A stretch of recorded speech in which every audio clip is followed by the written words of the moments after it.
All right, grasshoppers. It is that most important hour of the week for everybody worldwide. I want you to know something, how painful this is to me. I have to listen to Rich talk for about 10 minutes before we go on the show.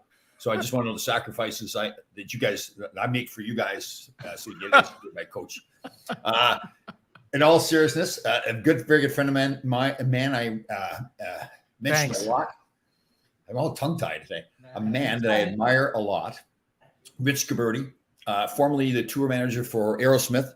We're going to put a counter on it today to see how many times he says that today that he worked for Aerosmith. But he's doing fantastic things. I met him coaching up here in Westchester County. And he was coaching my son, fantastic guy. And I've said this over and over, and I think it's worth saying every week. But he coached hockey, and he was a good hockey coach. But the biggest thing he did was help a lot of kids. And I've said this over and over to him. Every time I meet somebody that he has coached, they're always saying, wow, how's he doing? He made such a difference in my life. So the great Rich Gabberty, how are you doing? I'm doing great, brother. I'll tell you what, it's scary. I'm really starting to get too excited that that this hour happens in our lives. I know, right? I know, right? The ability to help someone like you is just it humbles me. Everybody knows that we do a show at 2:00 too with some former teammates of mine, Larry Melnick, Ron Greshner, and somebody else. I have some sad news. On all serious note, Larry Melnick comes across. He's a tough guy and fought a lot. Comes across as a gruff and rough guy. He's a tremendous family guy, a tremendous husband and father. He sent me a note yesterday. He won't be on the show today. His dog that he loved very much, Yorkie, was attacked by the neighbor's dog, and they had to put his dog down. So he won't be there today on the show. So if anybody wants to send some messages, I'm apparently pretty sure. He puts on this act like he's this tough, rough guy, and he is. But he's a sweetheart of a guy too. He's got a big heart. So for a sore form today. So you were at a meeting yesterday. Oh, you were supposed to be having a meeting yesterday. Give us the details of that meeting. This is one of my pet peeves, but go ahead. I want to hear the details. I know. And that's why I couldn't wait to tell you about it. So it started Tuesday. So Tuesday, we planned our whole day where I'm helping Dory, our Breathwork facilitator. Okay. Nice. And she is starting something nationwide called Wellness Connects. So we have a marketing company. I'm not going to mention their name right now. They kind of don't deserve it. But we were supposed to have some kind of welcome meeting. And the welcome meeting was supposed to start, let's say, at 1:00. So we both rearranged our schedules. 1 p.m. It's going to be for an hour with one of their people. And we get an email 10 minutes before that she's running late. So, okay, running late to me means that she's going to be there like in 5 minutes, 10 minutes, 10. Okay. No. So we're in a Zoom room, the two of us. We can't talk to each other because you got to wait for the moderator to turn on the Zoom. Yeah. So we're texting each other back and forth. Then finally Dory calls me because I'm just calling you. This is ridiculous. Like blah, blah, blah. Rightfully so. She's right. Yeah. So long story short, at 47, sitting there waiting for 45 minutes. Okay. Yeah. Something like that, but I'm pretty close. Anyway, so we finally say, hey, screw this, Yeah. And she goes, I'm going to send an email. I said, no, let me send an email, So once again, Sadhguru, Joe Dispenza, Gandhi, the Holy Spirit is in, they're with me. And I sent out an email. I said, we had to stop. We couldn't wait more than 45 minutes. We have things to do, but I hope nothing bad happened. I hope there wasn't a medical emergency. Sure. Nice. I don't know. God made me say that. Okay. That's good point, I hit send. Sure enough, we get an email back. I'm so sorry. I cut my hand with a knife and I was in the emergency room getting stitches. So what are you going to say? All right. So that was Tuesday. That was Tuesday's kind of waste of time. Anyway, so Wednesday now with much excitement and positivity, we were prepared. We prepared and rearranged our schedule for another meeting with one of their other guys because there's so many of them. Right. And that was going to start. That was going to start at 12:30, let's say. And the bottom line is that the guy, Dory, didn't get that link. So when I told her, are you getting on the call? Right. She thought you and I were having a podcast. So finally, right? So the thing starts at 12:30. I'm waiting for her. The guy goes, "Do you want to start without her?" I go, "No, I just talked to her. She says she's getting right on. She's coming right on." So now 12:35, 12:40, 12:45. I text her. I go, "Hey, where are you? What's going on?" She goes, "I can't find where you are. Where are you?" Right. Long story short, because I never thought to send her the link. Right. So I send her the link. She comes on at 12 like 47. Right. So 40. Now she's 47 minutes later, whatever it was. Right. And she was fuming. Oh my God, it was hilarious. So the breathwork, she was breathing very heavily for the breathwork coach. So it was great. But I felt bad, So once again, two missed meetings. And now I'm actually going to send an email and just lay some groundwork down, as far as what needs to be done to go forward to have success in this thing, and that kind of stuff. Missed meetings. Man. Even being late, like I could see 5 minutes traffic, but I don't even dig that. And I try not to do that. You know what I'm saying? I really try not to do that. But yeah, back in the old days, Tom, we would have both probably handled that a lot differently, right? Oh, totally, yes. The lovely Dory, yes, because you said you're getting around with me and Tom, huh? So she's now passing the buck on to you. So I don't want to start trouble here. Oh my God.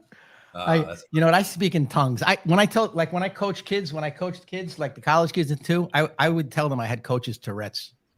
I said, look, it only happens when I'm coaching hockey, but sometimes I might break out into uncontrollable cursing. I apologize. I would tell them at the team meeting to start the season.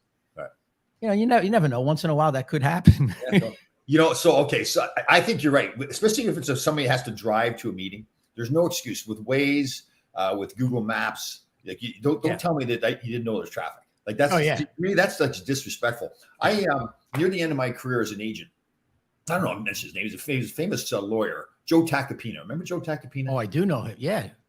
He was a mob lawyer, wasn't he? Well, yeah, he did a lot of stuff with police officers. There's one girl that was killed down in Aruba. He defended the guy that supposedly did that. So Joe was interested. I guess his kids played hockey. I met him his kids did play hockey. I met him in a rink. He wanted to get in the agent business. And I said, let's take a look. You go at it. And he would start joking around. He's one of those guys. Yeah. He was in the back of his car. I think he had a BMW or something like that. He had a whole bunch of copies. I think it was Esquire magazine. He had a feature. There's an article in there. And he had them all autographed. And he gives me a copy. I go, what the hell am I going to do with this? Did he really? Yeah. So That's hilarious. It was down the city right outside a restaurant. So he would joke around, he and his partner they had, that he was on Tacopina time, which meant that he would show up whenever he wanted to at meetings. Now, we're joking around and everything. So I'm thinking to myself, okay, he's just joking around, right? So we'd set up some meetings. One was actually, I think, a Navy SEAL was in the financial business or something like that. So I'm thinking, okay, this guy's a button-down guy. So I go down the city, the meeting's at 10 o'clock in the morning, whatever it is.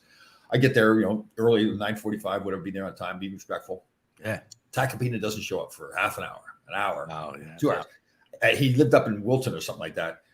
I swear to God, he did it on purpose. So we'd have to. That ended the business deal right there. Just no. If that's how you're trying to exert your dominance, then you better go piss in your pants, because that's not going to work. Seriously, not going to. It's just such a lack of respect, right? I mean, that's the issue.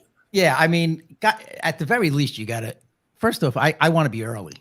Yeah, and I'm at the point now where like I get aggravated if I'm not early. I have to leave early. Sometimes too early. I don't give a crap. I'd rather be there, find a coffee shop, do something, and be prepared. Right. Just doing things for me. It's not as much how I'm treating other people in the room, but that's important. But it's also how I'm making myself look. I'm my own brand. I'm proud of myself. I don't want to be late. I want to show that I'm respectful of other people. I get there on time. You look good. If it's one that you need a suit on, have a suit on, dress properly.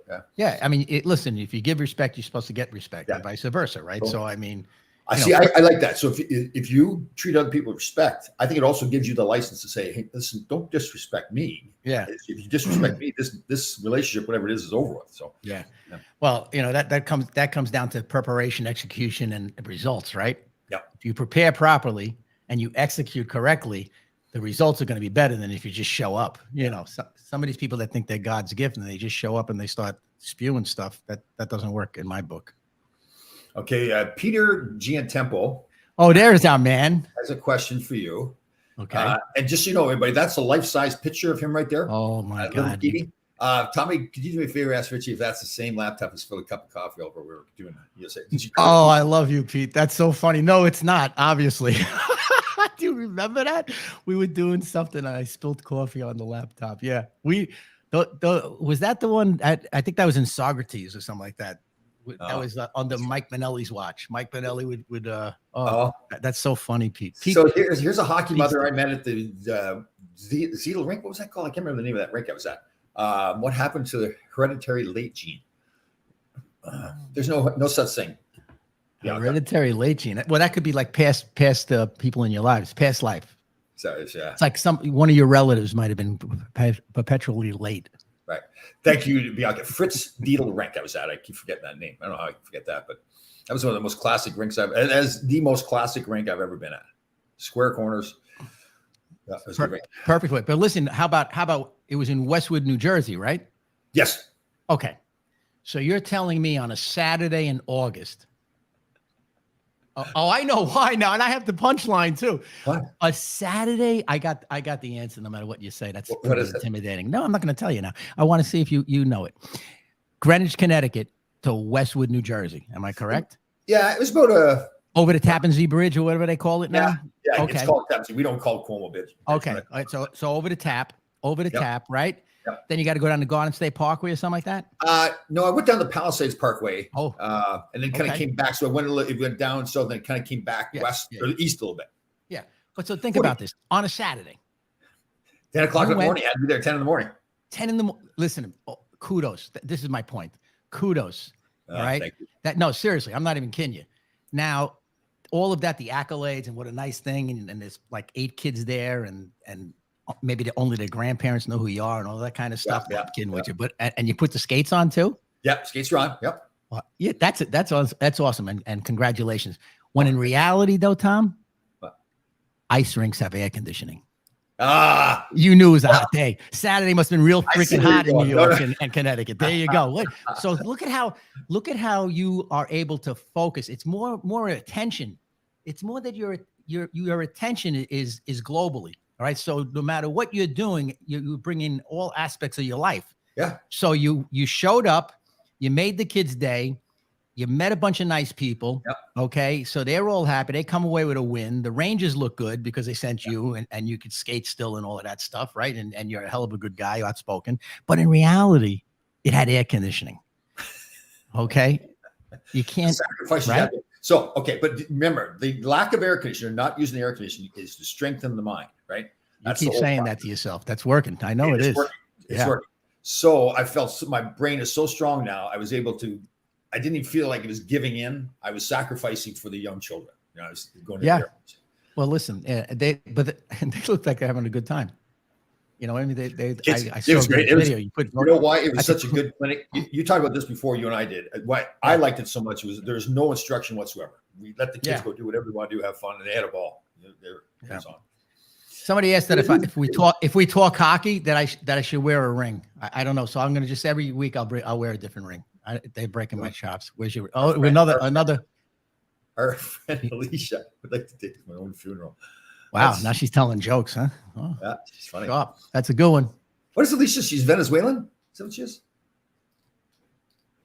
Yeah, I think. Yeah, Venezuela. Yeah, Venezuela. Well, they're communists there. Right? Oh, that's right too. Yes. So no wonder why she's happy to be here. Yeah. Okay, so I asked Kevin Allen this question. We did the show yesterday.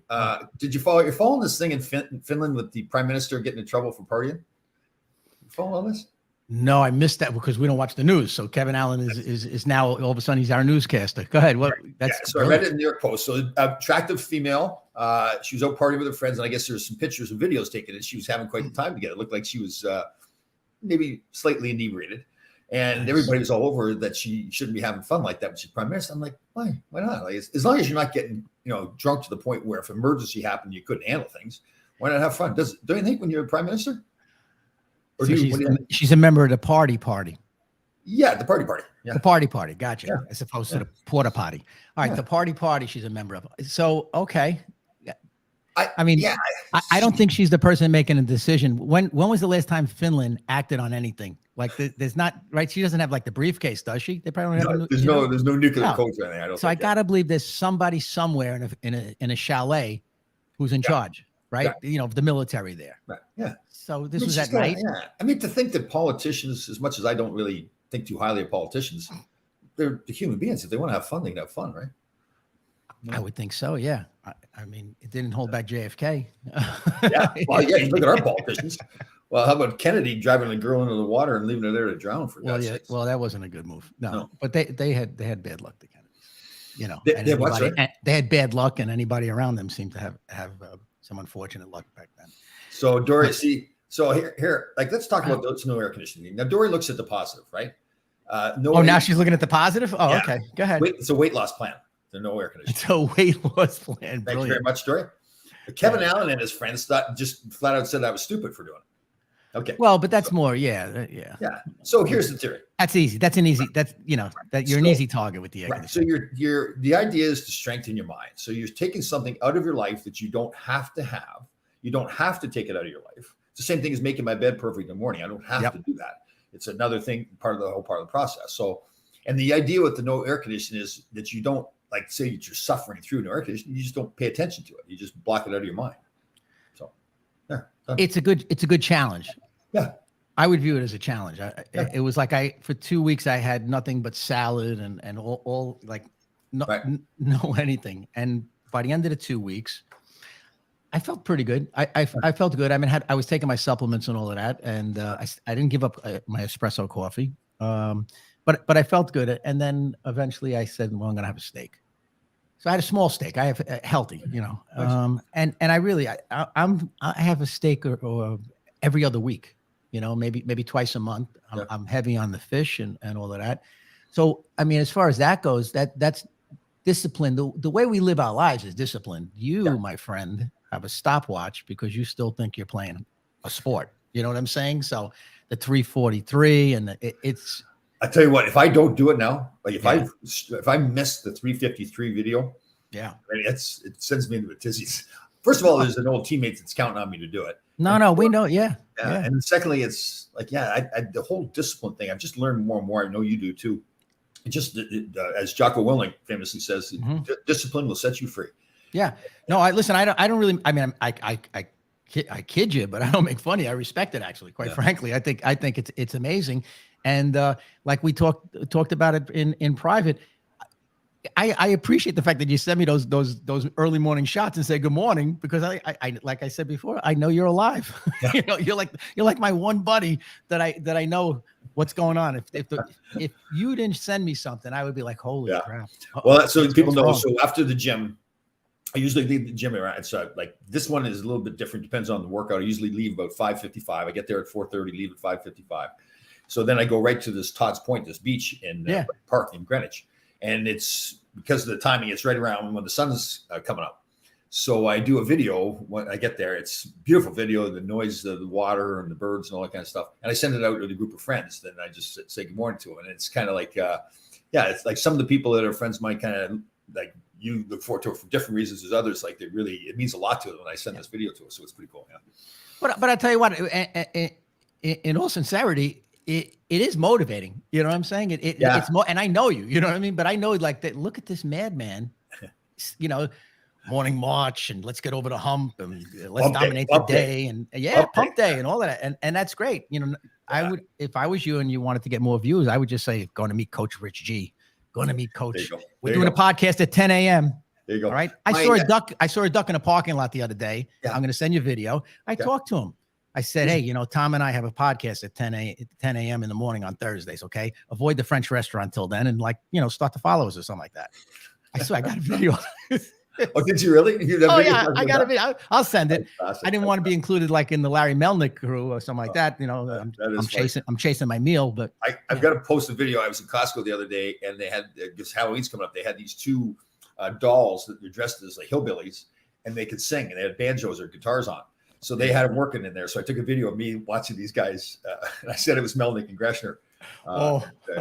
There you go. Yeah, as long as and what's the dog update, by the way? I know we're all over the place today. Well, have we talked since? No, we haven't then. Wait a second. Hold on. Since what? You obviously now Melnick likes small dogs, so I know you're going to take that into consideration and not choke one of them. But Monday night, night. It was nice. Yeah, it was Monday night. It was out, nice night out. I was sitting up the back deck, just enjoying it. And I was actually on the phone. And so the one dog, the arch nemesis Pepper, was his mother brought that dog over to, there's a neighbor right behind me, 20 feet behind me. Yeah, no offense. You told us that story with the yapping and you finally lost your cool a little bit. Oh, okay. Yeah, no, we know that. I'm saying, has anything happened? I'm sorry. I'll clarify we know about that. What has happened since then? It's been very quiet.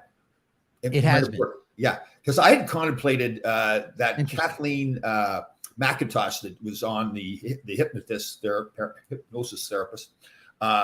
She was telling me about a client of hers that couldn't sleep because her husband snored. So she put this video together for this woman. It's almost like a meditation video to convince her that she enjoyed the snoring, and it was actually very soothing to her, and she could fall asleep with the snoring. So I was contemplating saying, okay, I'm going to do the same thing with dog barking. But then my ego got in the way a little bit. Think, well, why am I doing this? They're the ones that can't control their dog. Why am I going on my way to? So it's quiet. So you want to get a little deep on this for a second? Yeah, let's dig deep. Let's go. Okay, okay, fine. So what is it about your personality, okay, that doesn't enable you to calmly walk over and say, can you please do something about the dog? It's very hard to whatever, when your dog yaps like that, I feel. How's that one? That's okay. So let's go through that. All right. Yeah. So my thought is, okay, these people, and I don't know them at all. They could be fantastic people. They don't know who you are. Right. They know who I am. Oh, they do know who you are. Yes, they know who I am. Okay. Why? Pardon me, because you wear your ranger gear around your condo complex. No offense, but go ahead. No, I was actually, when I was coaching the high school team this year, the female coach had a dog. She had a beagle. So we'd become friends. I was helping her out. She used to work. I helped walk her dog one time. So the gentleman that lives over there goes, Tom, what are you doing? Because he knew I didn't have a dog. So at first I didn't know who the guy was even. Now I do because of this. So my thought process is, I view that they think the dog barking is cute. Because I watch them out. Of course they do. Yeah, there's a common area that they're not supposed to tie their dog up in, but they do. And I say, okay, there's lots of other things going on in the world. I'm not going to get all in shape with that. So they play with the dog, dog's barking, and then they go, oh, this is so cute, this kind of thing. So I'm thinking to myself, okay, they won't even get the conversation. If I go over there to have a discussion with them, I don't feel like they would even comprehend what I'm talking about, right? They just feel like, no, our dog is allowed to bark. It's cute. So that's the way I feel about it. So I think they would be intimidated if you walked over there because they think you're a maniac. Okay. So, I apologize for speaking freely here to all these millions of people that are listening, but they would maybe be a little intimidated by you. And as a result, Tom, they wouldn't hear a word you said. All they would think is we're about to get beat up. No, you know what I'm saying? Or whatever. So that's the problem. Now you're going over there. Listen, this is an expensive therapy session right now. You're going over there, okay, and you are almost afraid of what you're going to say because how is this going to escalate? Okay, how is this going to escalate with Trixie, the dog, and the other guy, and all of this stuff? So that's why we need therapy, Tom. That's it. This is But I think to myself, okay, I'm going to go over there and get in a confrontation with an elderly woman. Like she's, I don't know. That's 50. What I mean. She might have a freaking heart attack. You scare her like that. I know. And my neighbor right next to her, she has a dog as well. Wonderful woman, widowed, good friends. I clean off her car in the winter, the snow and all that, because she's all by herself. She's very thankful and appreciative. You're a mensch. Yeah. And so she's got a little dog herself. Now she tries very hard to stop the dog from barking. But when she leaves and leaves the dog, yeah. So it is funny how let's talk about this. Let's get deep here. I'm here. I'm with you. Okay. So some days I laugh about it. Yeah. There's other days I let it get to me. Yes. Well, no, it gets to you. Yeah. Yeah. I think to myself after, I go, why am I letting it get to me? It's dogs barking. Like, just relax. It's because there's other things going on in your head that day or in your life that day, or lack of sleep, right? It could be lack of sleep, a little stress, a distraction, you know. You know what the big word, and we've talked about already, respect is a big thing in my life. I think it's become a bigger thing in my life because I feel like I've learned to be more respectful to people. I don't know if I was always respectful in the past. You know, I was that hockey player thinking I was Joe Cool. Everybody tell me how great I was. Yeah. And I don't think I was bad, but I think I've just learned to be better. So I think, okay, this is a huge thing. Like, respect is a big thing in my life, but it's got to be a two-way street, right? Is that wrong to think that way? Yeah. So no, it's right. It's fine. The respect, when you're Italian, that whole culture is respect, you disrespect me, all this kind of stuff. Right. So what I needed to learn a little bit, for me, I'm just learning for me, compassion. Right. I feel that compassion is a little bit better than respect. In other words, to have compassion to somebody. How about this? And this is another thing. And maybe the guy, our sleep coach, could if he was on, we could ask him. He's from the Bronx. Was it Duffy, right? Yep. Anyway, Brendan Duffy. Yep. Bronx Tale, the movie. The theme of that thing was: is it better to be loved or respected? I don't have the answer to that. Right now I'm not here to discuss it. So what I'm saying is it better to have compassion or respect? So if you walk around respecting people, respecting life, let's put it that way. Okay. Yeah. You don't throw garbage out in the street. Right. You don't deface property, all of that. And then with people, you try to act kind with people. So you know what I'm saying? Yeah. So kindness, I think, is pretty good. The respect, first off, somebody might not have the level of respect that you have. Or the expectation. When you expect people to respect you, that's an expectation, right? And your expectation of that might be higher than others. But it's different. Like, I think you know this, but not respecting me like, oh, Tom, you're so great. We need to respect. Right. No, I know what you mean. Hello, how are you? How's it going? Right. Let me get the door for you. You got packages. Or the thing like you said before, if you say I'm going to be a meeting at 10 o'clock, then be at the meeting at 10 o'clock. Well, right? Yeah. If you're having a conversation with somebody, you shouldn't be interrupting them. You should be listening to the conversation. Let them finish their sentence, then you go ahead and you speak. Like that kind of respect for each other. Right? So who taught somebody that you should let somebody finish their sentence before you interrupt? I think it's from watching the Navy SEALs when they interact with people. I agree, but not everybody's watching the Navy SEALs. Yeah. You know what I'm saying? In other words, life isn't one big Navy SEAL event. But what about then if you say to somebody, you have a friendship or a relationship, whatever, and the person is constantly interrupting? They may ask you a question, then you're answering the question, then they interrupt you while you're answering their question. So you say to them, listen, I really enjoy our relationship, it's a friendship, whatever it is, and I'm very glad you're in my life. But one of the things with me is that big thing is that I like to respect people and I like to be respected. So if I'm speaking or if you're speaking, I listen intently to what you're saying and I don't interrupt you.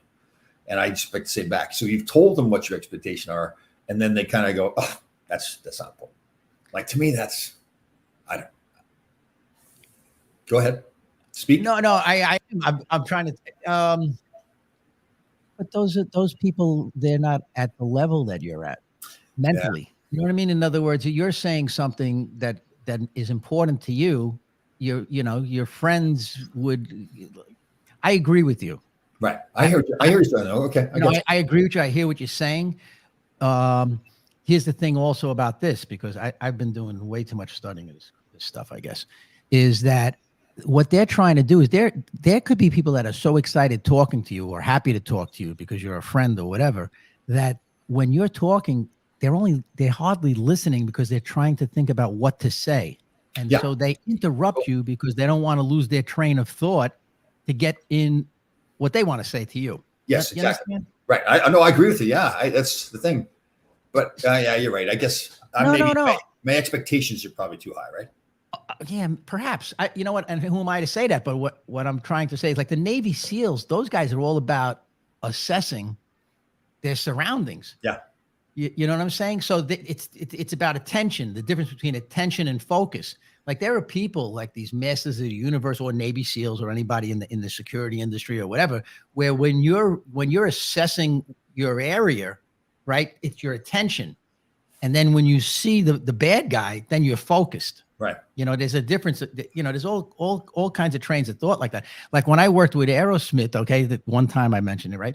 Well, when I was, you see, didn't even realize it. Anyway, but when I worked with that band, or when I worked with any of those entertainers, okay, any of those guys, or any of the Farrah Fawcett's or whoever, all of those, the women, you have attention when you're there. You got to be alert. This isn't, to do the job the right way. I'm not thinking about talking to anybody or anything. I'm just watching what's going on. You're watching every person, not to look for your Aunt Mary, but to see who's the person that's going to try to harm the client, for lack of a better word. Okay, so you're attentive, right? Right. And then if you see a bad guy, then you become focused. Right. And I don't know, maybe I think that's for me.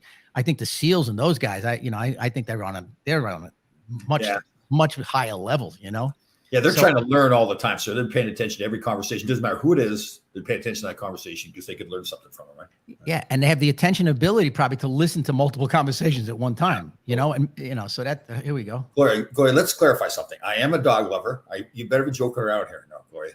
I love dogs. That's the thing. There's the thing too. I love dogs, but I also believe the dogs need to be trained even for their own good, right? Like the best, like who's the guy that dog trained, the dog whisperer or whatever? Oh, like Caesar, I think. Caesar the dog. Yeah. There's no such thing as a bad dog, just bad owners, right? Yeah. No, the dogs might be saying hello to you because they want, they might be asking you where the beagle is that you walk. They might have liked the dog that you were walking around the quadrangle with. And, that's the whole thing. But see, my thing is they're rewarding the dog for a bad habit. Right? They're petting the dog. Oh, you're so cute. And everything was barking. I'm like, you know what? Maybe you got to walk around with treats in the place. Walk around when you're in the condo area. You get the little dog treats, and you like walk. Okay. You can make friends. Listen, you can make friends with these dogs in a heartbeat. Come on, you're a charming guy. I'd gone to Costco, bought a whole watermelon, knowing that I wasn't. Okay, did I tell you this? Oh God, I haven't heard this one.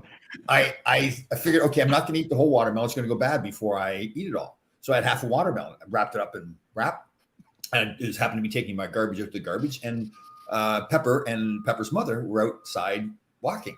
So I said, you know what? I'm going to do a good deed here. So I said to the woman, I said, do you like watermelon? And she kind of looked at me, was shocked, like I was talking to her. Yes, exactly.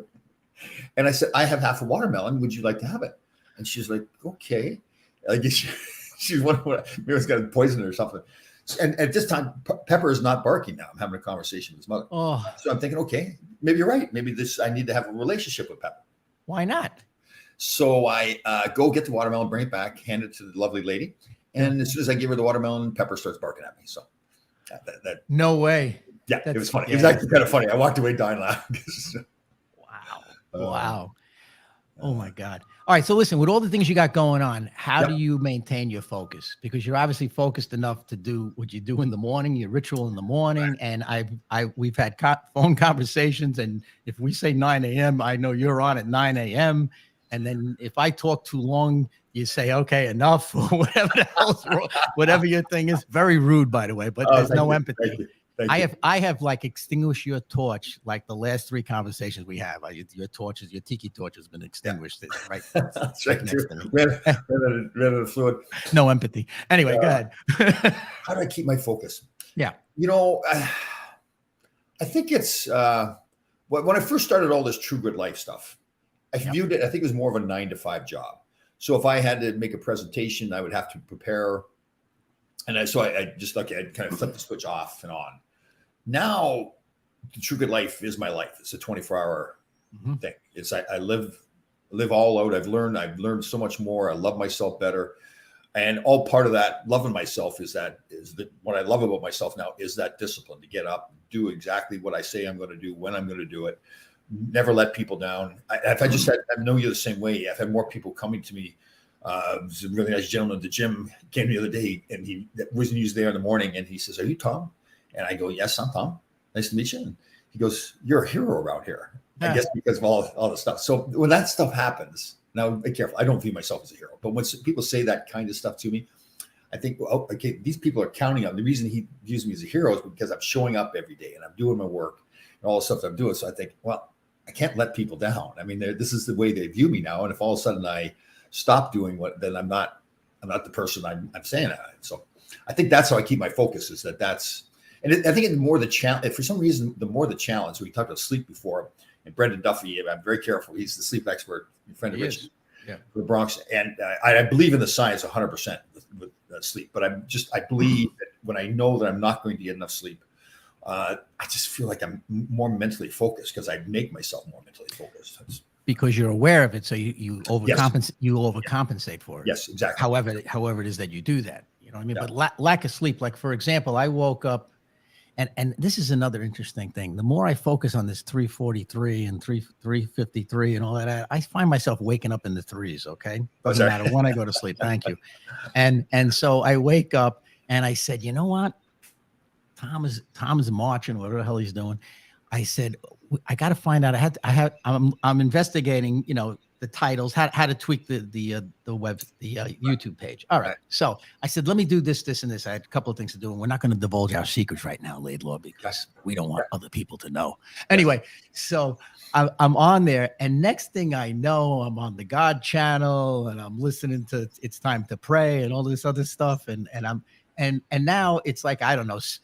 343 turns into like, now I said, oh, let me wait to get the text from you, and you send it. I respond back, right? Next thing I know, it's 7:00. I never went back to sleep. Yeah. So now I said, this is fantastic. I'm going to make this a great day, and it is, and it's, I had a little espresso, and took my supplements, and now I have a little iced coffee, and off we go. But, and I started the day, but it's not really the way that I want to do it. And also though, I really do believe in more of these people that talk about sleep say the same thing. You should, like what you're doing, set your clock so well. Your internal clock is set to wake up at that time. Yeah. And like, that's something that's glorious, because you really don't want to screw that up, because if you do somehow oversleep, which I can't even imagine that happening. You know what I'm saying? In other words, God forbid, when you pass away, they're just going to think you overslept. You know what I'm saying? It's like, no one's going to come look for you. You know what I'm saying? So it's just, it's amazing. But it works. Everything, like what you're doing, works. And the fact is that, the way to combat all this stuff going on in our society and in our lives is to live a healthy lifestyle. Oh, absolutely. I mean, it's a fact. Okay. And you know what? And take charge of your nutrition, right? Which I think that we're doing. We'll be happy to help people. And then the other thing is they suggested meditation, and I'm getting it. I've actually been doing it. And it's not easy. I'm doing the best I can. And, meditation to me is, and I'm sure that the experts are going to say there's differences or whatever, but meditation is very similar to doing the breath work. Okay. And I don't know if our facilitator is going to agree with me, but I'm saying it's all of that stuff where we are slowing we're slowing ourselves down and trying to slow the brain down just a little bit, the restless brain. And that's what it's going to make. That makes a big difference. And they talk about brain fog. Have you ever heard that? You know what I mean? And getting rid of that. And the brain fog comes from a lack of what we just talked about. And that's where you feel confused and forgetful, and, lack of focus and a lack of mental clarity. You know what I'm saying? And that's the brain fog. Right. And I think a lot of people are getting convinced, and I don't want to badmouth doctors when I say it this way, because a lot of people do, but a lot of people getting convinced by doctors and TV and commercials, and we're all the prescription medicine, all this kind of stuff, that as you get older, you're going to naturally get sick and need to take medication and all these kinds of things. That's just not true. It's just like you're saying, if you eat properly, if you exercise, and I know you know this, but I preach this all the time. Yeah, right. If you want your body to be stronger and more healthy, you put healthy foods in it, you keep moving, you exercise, and it's the same thing with your brain. You don't put these bad thoughts. I got on the phone the other day with a friend, and all he wanted to talk about was all the death that was going on around the country. And I just randomly want to talk about that. And I'm going, okay, it's it's happening, but it doesn't do us any good to talk about it. It just drags us down. So I do notice too, Ray, and I know you do the same thing, that when you're around people and they become your friends and they kind of admire what we're doing, it's a kind of a natural thing to be negative. Like they'll say, I was at the beach the other day and the guy goes, well, finally we had 3 days of no sun or whatever. I said to him, well, the sun's there. It was just behind the clouds. It's always there. So, I tried to say to him, like, hey, no, don't be negative here. It's always glorious. We make it glorious. So, but that's what we should do. Somebody has to put a knife through the negativity. You got to cut through this stuff. Yes, there are people dying. So I'm not. I feel bad for that. If there's something I can do about it, I will, or whatever that might be. But there's tons of negativity. I mean, and it's so easy to be negative about everything. You know what I'm saying? So, but it's much more healthier to be positive. You know what I mean? And find the good in every day. I mean, all of that stuff. I mean, I brainwash myself, and I recommend that everybody brainwashes themselves a little bit. Totally. And I don't watch the news. I didn't know about the woman from Finland who's running the country there, who's partying, but now I'm going to find that video at some point and take a look just to check out, what was going on. I saw it on the New York Post is where I saw it online. Okay. All right. So there you go. So you know what I mean? I obviously am going to do it. Wait, hold on a second. Put a knife through negative. Dr. Jack, let me tell you, Dr. Jack is the best. He really is. Dr. Jack is a great guy. Yeah, it's so true, right? I mean, I hate to say this, and people want to be informed, and I feel like I'm informed too, but I also say to myself, I want to live in thoroughly blissful ignorance. The stuff is out there. I know it. But like you said, unless I'm going to be doing something about it, unless I can fix it in some way, it doesn't matter if I know about it. Like the fact, like this woman in Finland, if I didn't know the story, my life wouldn't be any different, and her life wouldn't be changed too much either. So I just happen to know the story. But that's just a when they pick on politics, anybody who is either in charge, it seems, or a celebrity. Okay, it's almost like a bunch of jackals trying to take down a lion. You know what I'm saying? It's like in other words, really, I'm sick of trying to knock these people down. Like I like to listen to the preachers. I on the God channel, I'll put like the sunset, the sunrise, stuff like that. And then I'll take like TD Jakes or whoever it might be that I like what they're saying about religion, spirituality. And I'll use 15-second clips. Okay. And like I get comments or people or friends or this or that. You don't know. You know what that guy, this guy, what they do, this and that. And, frankly, I don't. Yeah, I don't care as long as it's not like something illegal or whatever weird stuff. I really don't care because he's just the voice to get me connected to like spirituality. Yeah. You know what I mean? So it's the message that you're into the message that person is sending. You don't really care who they are. Yeah, I agree. Yeah, I mean, I wish them the best and all of that stuff. I'd like to think they were good, but in reality, I know that everybody has, everybody's got either a dark side or a negative side or whatever. Oh yeah, I kind of don't need to know it. You know what I mean? And and as far as the news or whatever, it's not even that we're unaware of stuff. We know, there's stuff going on, and if we could help, look at all the charity events you go to. Yeah. Okay, or I contribute to, or whatever it might be, or go or attend in a different capacity, obviously. But we do. I'm so behind Mission 22 and the veterans and respect to all of them and PTSD. Obviously, I get it, and I have empathy. Okay, and you understand now. You know what empathy means, and now you're starting to get have empathy. You know what I'm saying? But saying that we have empathy is almost like when you meet people and they say they're foodies. You know what I mean? You meet people and they say, "Well, I'm a foodie." Well, yeah, okay, sure. Why is that? Isn't that true? Like when people say, "Oh, I'm a night owl" or whatever. Well, you happen to be staying up late right now. It doesn't mean you're a night owl. You can change that pattern. Anybody can change anything in life. Let me interrupt you now. Excuse me. You got a thing from Dory there. Okay, she wants to be noticed. Okay, and I got to put my Dory. Sorry, Dory. He was talking. Breathwork helps with stress reduction, energy, and mental clarity. Releases trauma that has been stuck in your body for years, and so much more. Nice. Okay, so Dory, you're going to come on and do a show with us. Wait, no. First off, she doesn't do shows yet until you do a session. You have to do the session first. You're missing the point. Okay, you got to do this. Just do the session. Release some trauma.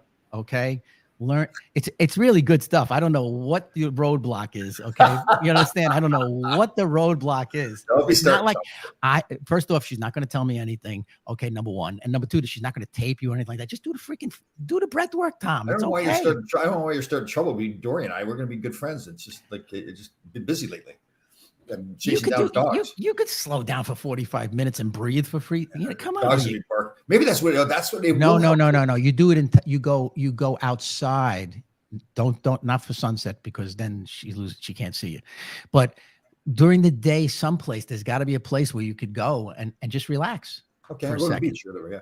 You know what? Here's one too. My fantastic daughter-in-law, Leah, my son's wife. Yes. They were over on the weekend, and she was talking a lot about how it's so important that she saw some studies someplace. It's so important to get up in the morning and get out in the sun. Like actually 100%. 5 to 10 minutes. What was the theory behind that? Is it, does she have set your clock? She's 100% right. And that's science.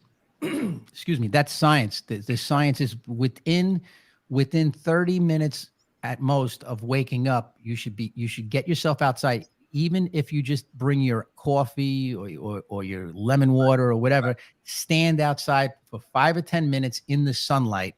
Right. It sets your clock. Okay. And if you want to see a fact about it, you could go to my Patreon channel, and it's $10 a month, and I'll give you a discount. No, but no, on the serious side, it's a doctor. I'm going to screw his name up. I think it's Haberman, Dr. Haberman. And he is a professor. He's a young guy. He's maybe 40 something. He has a beard. He's got the whole look. He's got the sleeves of tattoos, but he never shows them. He only showed them once. So so he's got a little edge to him. But he's all about that kind of stuff. But he's all about having podcasts or whatever on that. Yes, she's right, 100%. And you do that though. I do. Well, yeah. So we're sharing it. We're sharing it with everybody. Yeah. I tell you, it is true. She said it. I really paid attention to when I go to the beach and the sun's coming up. I think before I just kind of took it for granted. Sometimes now I realize, okay, like stand there and really soak it in when the sun's coming up. It's pretty amazing. Oh, yeah. Watch the sun come up. Yeah. I mean, yeah. She's 100%. Dory knows what she's doing. She's a certified breathwork facilitator. Memorize that. A breath coach wasn't good enough. Like, look at all the things you can do to help yourself mentally and physically, right? Whether it's meditation, hypnotherapy, breathing, the sun. There's just so many people just say, I don't feel well or whatever. But well, fix it then. Don't just get stuck in the same rut doing the same thing all the time. There's all these things that are out there to help us. So, without a doubt. But I think that sometimes it's comforting to people, or they get stuck in a routine of complaining about their health or complaining about their husband or wife. Or just complaining. How's that? Especially when they're in a pack too. That Jacky Long, the one hypnotist, she taught me this too about people. We were meant to be like, we started off hundreds of years ago. We were in a pack all the time, right? Mm-hmm. So now when people get in that pack together, I noticed that when I played. So particularly with the Rangers, it seemed like for us, I don't know what it was, but we'd all go to the bar after practice and sit around and have a beer, and we'd all start complaining about the coach.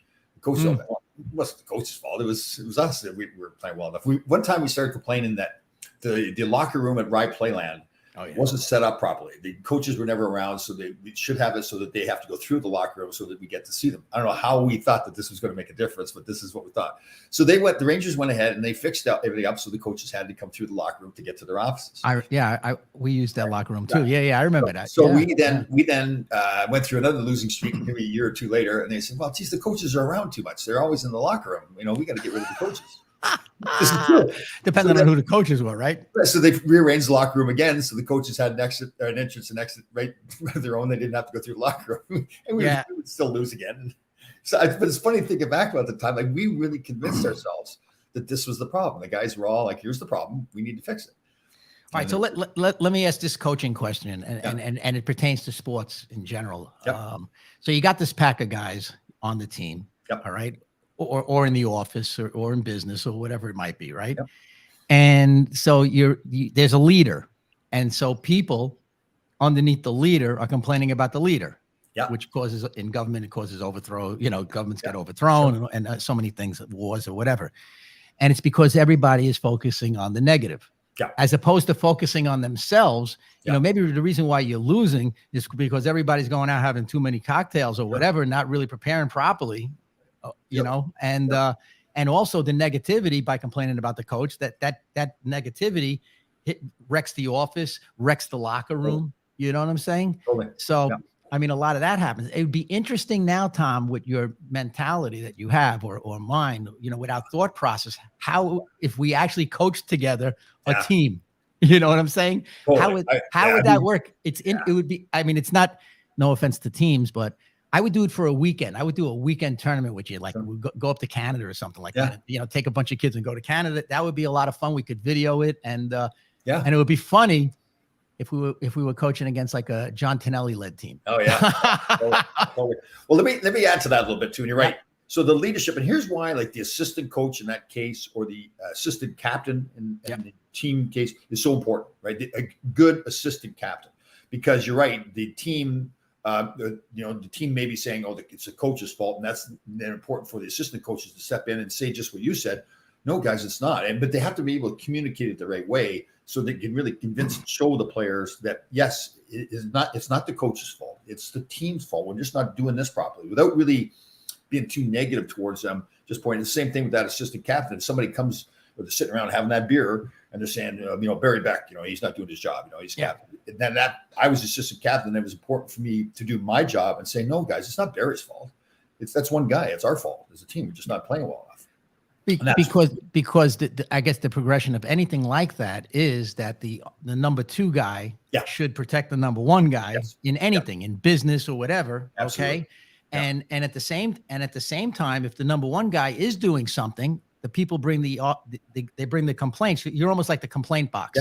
Yeah. So you go to complaint box, they put some stuff in your head. Maybe some has merit, and the stuff that has merit, maybe you bring it up to the number one guy. Yeah. It's the same thing with parents too, right? I mean, if the kids go to the dad and say, "Well, mom won't let me eat this chocolate bar," it's important for the dad not to give them the chocolate bar. It's important for the dad to say, "No, mom loves you. She wants you to be healthy, and you should be eating the chocolate bar." Right? Yeah, the leadership has to. With kids, definitely they know how to play the parents, and then when you get when you're dealing with divorced parents and kids. Then everybody's playing each other. You know what I'm saying? So that's where we could start doing parent coaches. That's an excellent point, right? And I think that would be a business, because the way I look at it, and I probably didn't make it up. Maybe I was listening to something in my sleep that I left the TV on or something, but I really believe that even though you might not like your ex-spouse, let's talk exes, right? Yep. Maybe you don't like them, but you both are in business, because if the kids are young, you're going to be in this business of raising these kids. You got to look at it like it's a business. True. And the goal is to have successfully healthy, functioning kids. So when you start pitting one against the other and telling them, "Oh, mommy or daddy's no good," and all this other crap, man, are you screwing your kids up? I know. And that was and that's a sin. And pardon me. And because you and I I've coached kids whose parents were in like a nasty divorce in Utah, let's say. Yeah. And boy, those poor kids, you got to, I just have to pat them on the back or whatever, and never talk about what's going on, really, as long as they're not being abused, for lack of a better word. It's true. But you gotta, I always asked with Utah, I wanted to know a little bit about what the situation was at home. Yeah. Okay. If you had 15 kids, I just would want to know a little bit about what's going on. Yep. Just for no other reason than, there's going to be some days where those kids, they're having a tough time. Yeah. Well, so great example was my son. I got divorced when my boys were like 4 and 6 years old. So I didn't understand all the science of that, but we talked about a lot in those years between 0 and 8 years. So those are very formative years, right? So these kids, the stuff they see and hear during those years is really important. To my ex-wife's credit as well, we went and saw a child psychiatrist, just her and I, to say, okay, if we're going to get divorced, what do we need to do to make sure that we're not messing these kids up? And the one big thing you just said is they said over and over, first of all, make sure they know it's not their fault. And secondly, just don't ever badmouth each other in front of the kids. And to our credit, we both did that. We divorced well. Our marriage wasn't very successful, but we divorced well and really took care of the kids. Really thought and said, okay, my feelings towards her or her feelings towards me were not important. It's what's right for the kids. And I give her credit for that too. She certainly did that. And the kids, they were fantastic. So Bravo, because that's so important, and it's really hard to do, especially when the lawyers get involved. Like that's a chapter in my book, Divorce People from Uranus, which we talk about. I'm going to finish it one of these days, but one of the chapters is send in the clowns. And when you send in the clowns, that's when the divorce lawyers start talking to each other. You know what I'm saying? When you get into that system and you got the lawyers talking to each other, meanwhile, they're bashing everybody's brains in, and they go play golf together. Yeah, you know what I'm saying? Or they meet at the bar for a drink together. It's a business. It's the business of getting divorced. That's a good way of putting it. I like the way you put that. That's right. It is a business. You're no longer. It's not about your feelings towards your ex anymore. It's about raising the kids properly. Yeah. So I mean, and there's so many different variations. But going to see a therapist, a psychologist, whatever, brilliant move. I actually, I feel God puts people in my path a lot of times. But at the gym that I was working out at the time, I went into the sauna, and bunch of guys, and one of the guys who I knew him like you say when you wave and say hello to people at the gym. Yeah. Long story short, he was a psychologist. Of kids. Okay. Oh. And so when he said, "Hey, you look a little down in the dumps or something," I said, "Well, yeah, divorce, blah, blah, blah, this and that."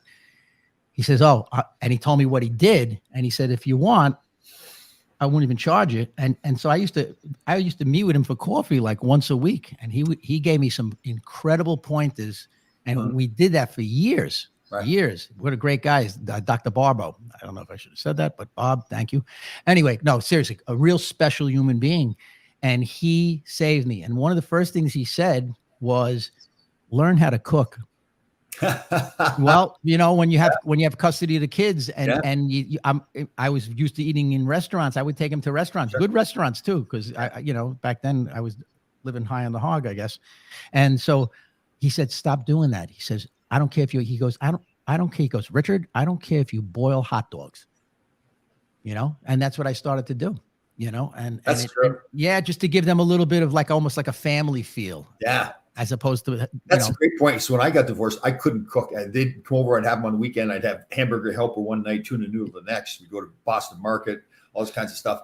But the good thing that came from that, though, is that I just maybe somebody told me the same thing you just said, that I need to learn how to cook. I didn't want them going out all the time with these kids. I want them home with their family. So we'd sit and we'd watch all the cooking shows. We'd watch Emerald and all these things, and it was pretty cool. My sons are very good cooks now themselves too. Oh, listen, our kids, we're both lucky because our kids are, they've become men now. They're not, you know what I mean? It's not even kids. The funny story though that I tell is, so Christmas and Thanksgiving, our tradition was the turkey dinner. We'd always have like the turkey, the stuffing, the mashed potatoes. Yep. So we wanted to, so when we started off, I didn't know how to cook it. So I'd go to the jarred gravy, and I'd get already mashed potatoes already made, the stuffing already made, the stovetop stuffing, all this stuff. And I would get a frozen turkey. I'd put the frozen turkey right into the oven frozen, and the turkey would cook fine. It was fine. I've told the story, so people probably going, okay, Tommy told us. But so I put it would be cooked fine, but then I'd put my hand inside, and all the giblets and everything was in there in the bag and the whole bit. And I didn't know what that was. And I'm like, why? I thought it was garbage in the turkey. Like I said, why is this garbage left in the turkey? So this cycle goes on for a couple of years. So we've done this like 3 or 4 times now. We got to be friends with this guy I was playing men's hockey with, and him and his wife came over. We were going to cook him turkey dinner. We're really proud of our turkey dinner now. Yeah. So she's in the kitchen with me. I take the turkey out and I stick my hand and I go, God darn it. Why is this garbage in here again? Why do we keep getting the turkey with the garbage in here? And she's looking at me like, Tom, are you joking or are you serious? And I'm going, no, we get at this point, I'm actually really mad because I'm trying to cook this good dinner. And she goes, Tom, that's the giblets, you idiot. You're supposed to thaw out the turkey first. Oh, and listen, that's the most delicious part of the turkey. It has the neck, delicious. Yeah, cooking a turkey is a fun thing. I enjoy it. Hey, we're running out of time, I hate to tell you.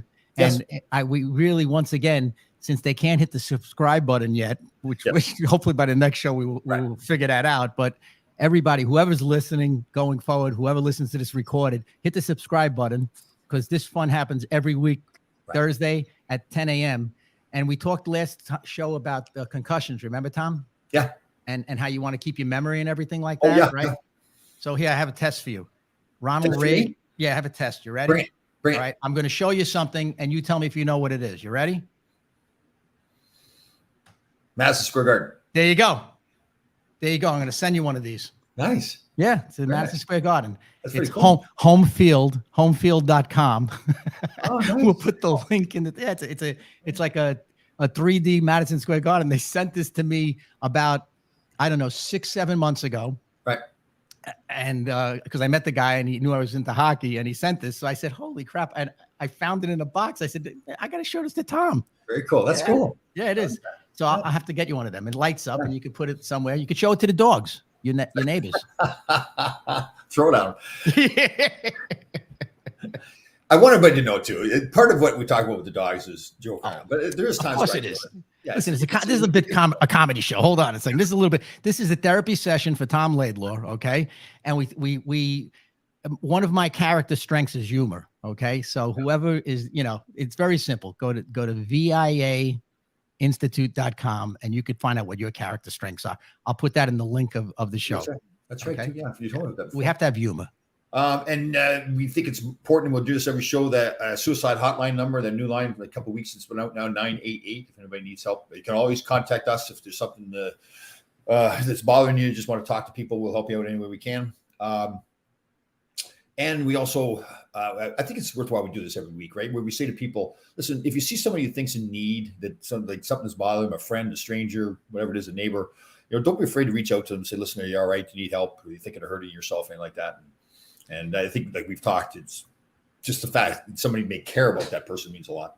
Yeah. I mean, to help somebody realize that they're not alone, that's really, that's really where it's at, so even how's it going? How's everything? Yeah. You know what I'm saying? No problem. Everybody, once you start talking to Rich, that conversation could go on for hours. So just prepare yourself. Might just save somebody's life. Mine. All right, brother. Good to see you again. We'll see you next week. See you, buddy. All right, bro. Bye-bye.